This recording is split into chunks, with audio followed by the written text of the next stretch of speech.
What are anti-dilution protections?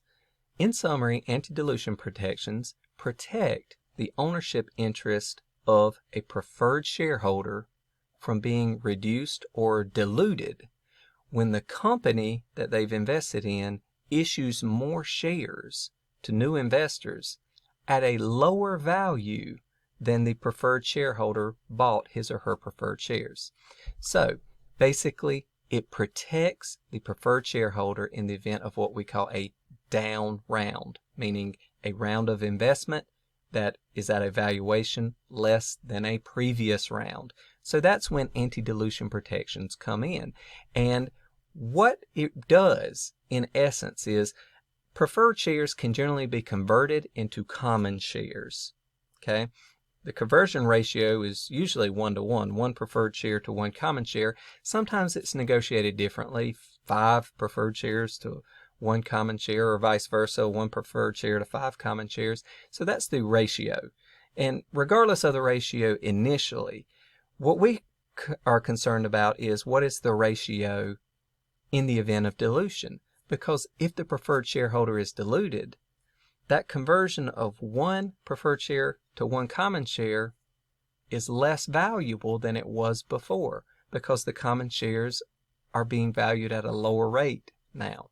So that equals a loss for the preferred shareholder. So the preferred shareholder negotiates anti-dilution protections. And what that does is adjust the conversion ratio.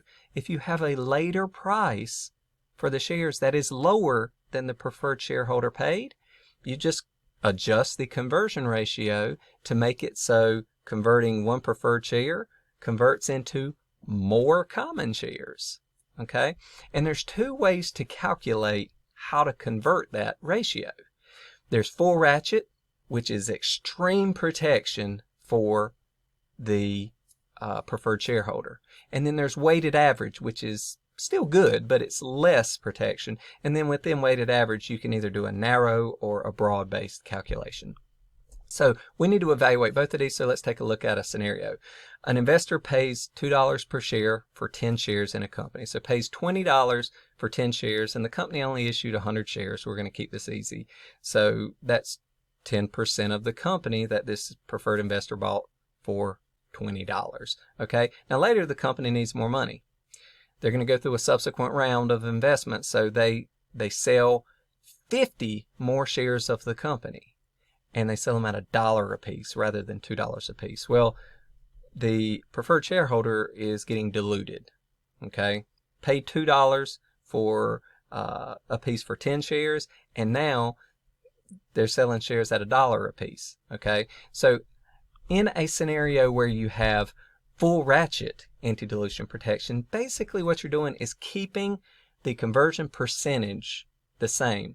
So whatever the ownership percentage that his preferred shares equals, after the dilution round, you're keeping that virtually the same. So what you do is you take the original dollar value that he paid, divide it by the new price. He paid $2 per share. The new price is $1 per share, so the conversion ratio is now 2. Okay, so 1 share of preferred shares converts to 2 shares of common stock, and this keeps the preferred shareholder held the same. Their position is not harmed. Now, this is very harsh for the company because, 1, it fully protects the preferred shareholder at the expense of the common shareholders. This can be a real problem for the future investors who are buying shares at $1 a piece, and existing shareholders. They're not going to like that. Also, it doesn't even take into account how many shares are sold. So if the company had only sold 1 share at $1, all of a sudden the conversion ratio for all 10 of the preferred shareholders' shares changes. It's a very harsh result, and it's not used very often. So what's used more often is called weighted average anti-dilution protection. And what you have to do there is take into consideration the number of shares being sold. It's kind of a complicated formula if you just look at it in terms of mathematics, but the concept is pretty simple. You say, okay, he paid $2 for a share, right? So the conversion price, we call it $2 is the price he paid to be able to convert into 1 share of common share, right? So you need to figure out what the new conversion price is, and then you can turn that into a ratio, and then you can say what the ratio adjustment is. So we start with, okay, what is the new conversion price? The original price, CP, was $2, okay?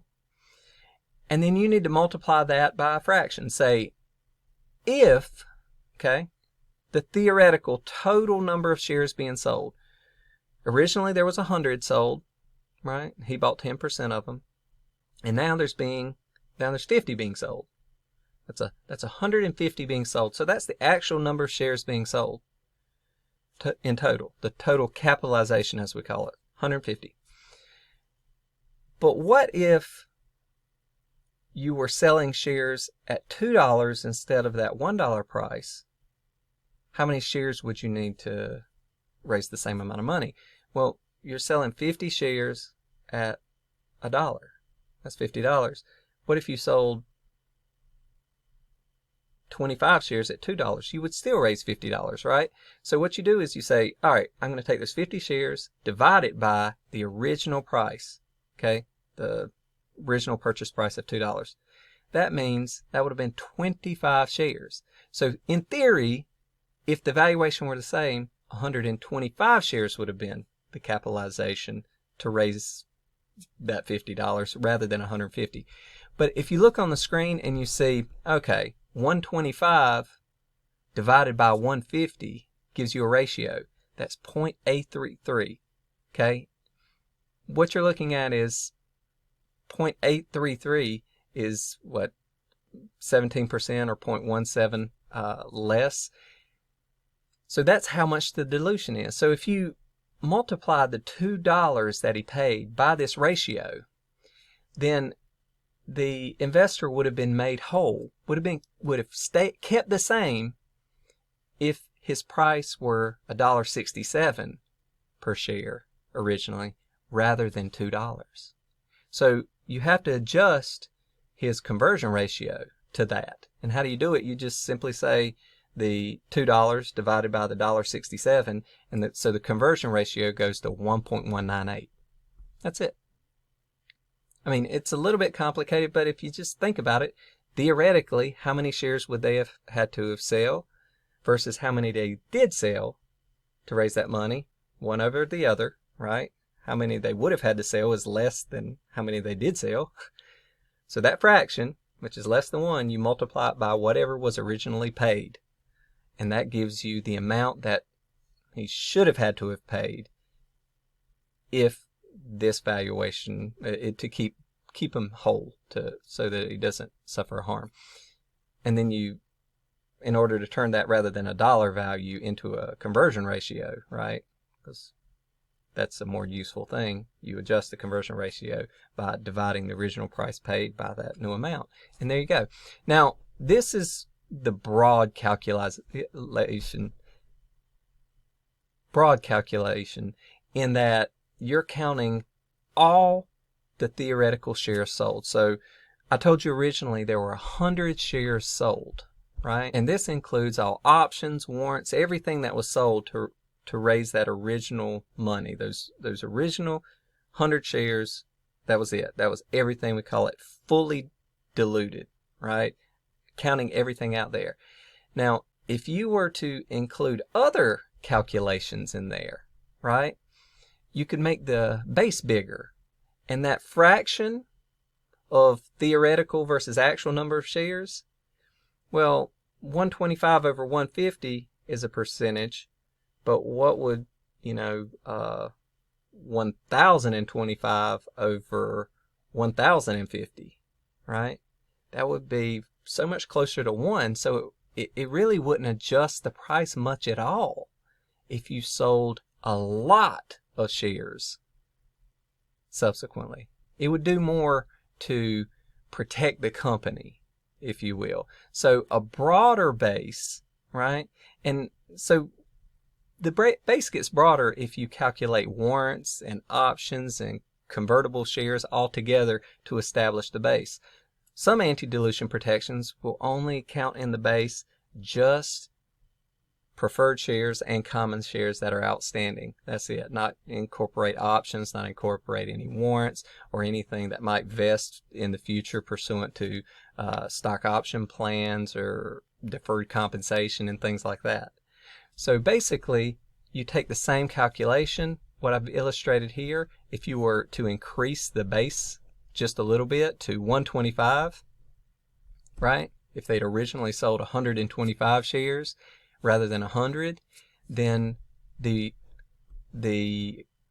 price per share to keep the preferred investor whole would have been slightly higher than it was, and so meaning the ratio is slightly lower. So the ultimate ratio, if you just had sold 25 more shares originally, or the base were 25 broader, right, then the ratio or conversion ratio would be 1.17 rather than 1.98.